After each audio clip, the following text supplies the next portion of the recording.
Почитувани граѓани, веќе еден месец од почеток на новата школска година, а 320 ученици од населените места кои посетуваат настава во прилепските средни училишта се оставени без превоз.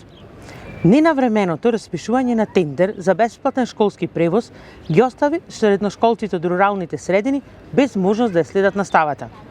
Единствена алтернатива која имаат родителите е да го платат превозот од сопствен джеб, нешто што ги чини во просек 350 денари дневно во двата правци, зашто во спротивно нивните деца, поради многу изостаноци, би се соочиле со сериозни последици. Последниот тендер за бесплатен школски превоз е завршен во декември месец 2023 година. Од почетокот на оваа 2024 година, ние, советниците од СДСМ и коалицијата, градоначалникот Борче Јовчевски редовно на сите седници на Совет го подсетувавме за потребата за навремено распишување на тендерот, за последиците по учениците доколку не изврши својата обврска, која е регулирана со членот 22 од локалната самоуправа, каде е напишано дека надлежност на општината е да го организира бесплатниот превоз. И редовно го прашувавме зошто анекси на веќе завршен договор секој месец, иако е тоа незаконски. Денес го прашуваме градоначалникот Борче Јовчевски.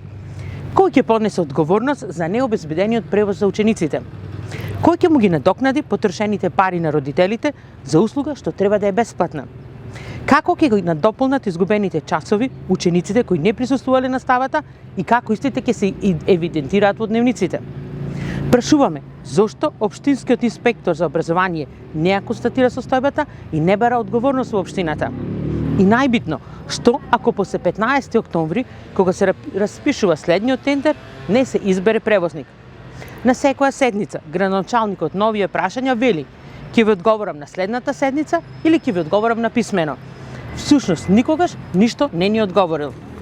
Почитувани, состојбата со нереализираниот бесплатен превоз за средношколците од населените места е одраз на она што се случува во нашиот град, кој навечер тони во полуосветлени улици. Град во кој се шетаат се поголеми глутници, бездомни кучиња. Град во кој вечните почивалишта на нашите најблиски се обраснати во трева и се гушат во ѓубре. Град во кој нема инвестиции. Град во кој ништо не се гради. Град во кој неспособноста на локалната самоуправа, предводена од ВМРО ДПМН, е повеќе од очигледна. Ви благодарам.